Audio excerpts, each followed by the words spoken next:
You are in the university system for a purpose. We live in a different world than the world most of our academicians and educationists lived in 15 years ago, 20 years ago, and even as close as 10 years ago. Things have changed, and until you recognize that change and make up your mind to adjust to that change and become relevant in a changing society, you will never get afloat.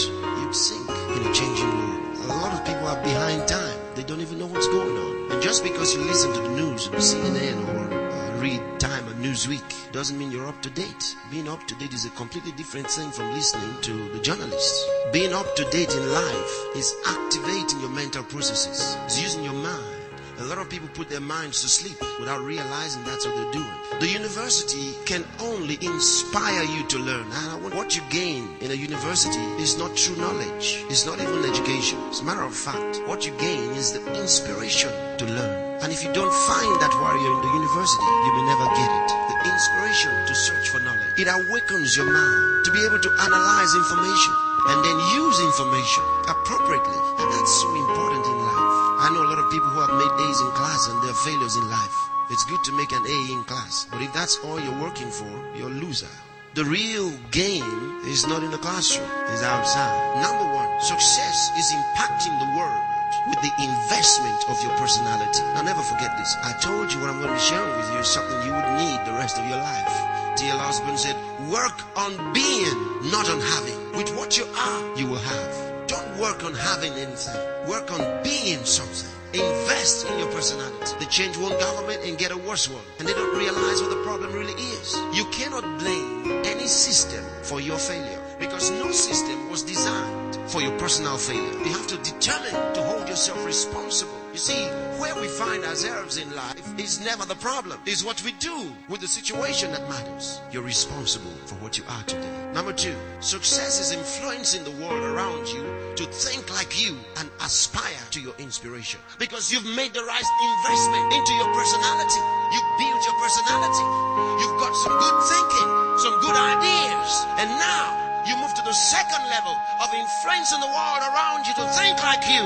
Motivate them to think like you. First, make a deposit in your personality, and then you can draw from that deposit. Success is in you. It's not measured by the things you have or you don't have. It's measured by your way of thinking, your thinking process. It's measured by the ideas you have, by the things you do, the words that come out of you. We'll talk about thinking in a moment. Thinking, using your mind. Because one of the principles of success is to look out for a need and think of how to meet that need. Don't say I cannot afford it. You ask, how can I afford it? It's how to make the job, to get it. Not to have a good job, be employed by someone, to buy the job, buy the company. Not to work for the company, to get it. Create work. Failures produce failures. Success produces success. There's too much responsibility for us to try to be poor. Refuse to be poor. If you will use your mind, there's so much inside. You have to have the right ideas, catch the right dream, think the right thoughts, and get ready for your world. How? Come on, build your thinking process. Come on, think big. There's no punishment for thinking big. There's no law against thinking big. God's not against thinking big. I shouldn't think about being bigger than you, but I'm going to think about me being really, really big. How many professors have had enough money to build a university? See, don't pack up in the same parking lots where your father packed up. But listen, dream big. When you get to be 60 or 70, don't retire to a rocking chair. Let all the big things that you stirred up in your youth be working all around the world. Let your children grow up and inherit substance. Don't let them grow up trying to work to bail you out.